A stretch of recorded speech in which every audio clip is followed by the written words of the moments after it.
दोस्तों, पार्लियामेंट में परिसीमन बिल को लेकर बहस हो रहा था। उसी के दौरान जो है बैरिस्टर असदुद्दीन ओवैसी साहब ने कहा कि हम इस बिल का जो है अपोज़ करते हैं।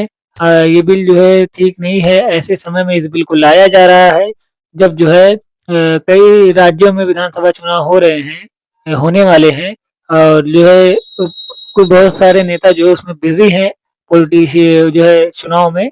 इस तरह के और भी बहुत सारे जो है बातें असदुद्दीन ओवैसी साहब ने कही।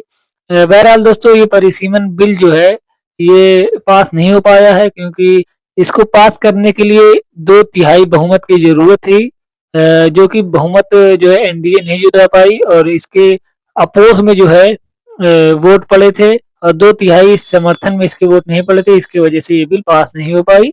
इसके समर्थन में जो है इस बिल के पक्ष में जो है पड़े थे कुल 298 वोट और इस बिल के जो है विपक्ष में पड़े थे 230 वोट। जबकि 298 जो है पर्याप्त नहीं थे 2/3 बहुमत के लिए, यानी कि 2/3 बहुमत के लिए जो है और भी जो है चाह रही थी सीटें, जो है वोट्स चाह रहे थे लेकिन नहीं मिल पाए क्योंकि एनडीए को जो है 2/3 बहुमत नहीं है पार्लियामेंट में। विपक्ष भी अच्छे खासा स्ट्रॉन्ग है। इसकी वजह से ये जो है दोस्तों ये बिल पास नहीं हो पाया।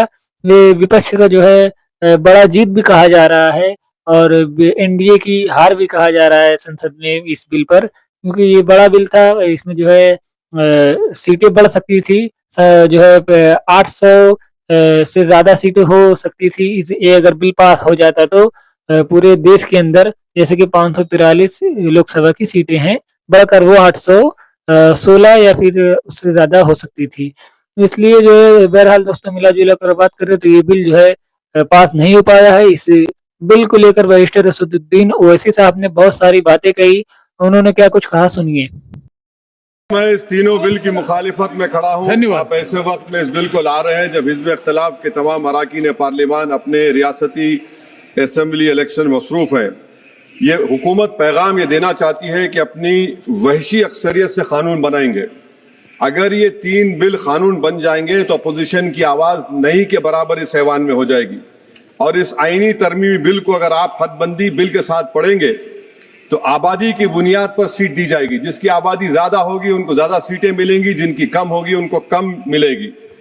हद बंदी हर 10 साल बाद नहीं होगा सर, ना मरदमशुमारी की बुनियाद पर होगा, बल्कि हुकूमत फैसला करेगी कि हदबंदी होगी या नहीं। अगर होगा तो किस साल की मरदमशुमारी पर होगा।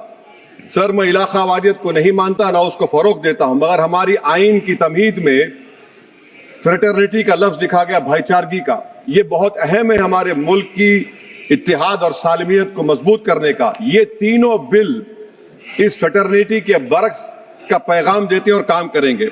हकीकत ये होगा सर के शुमाल हुकूमत करेगा जुनूब पर, शुमाल खर्चा करेगा और जुनूब इसको फराहम करेगा।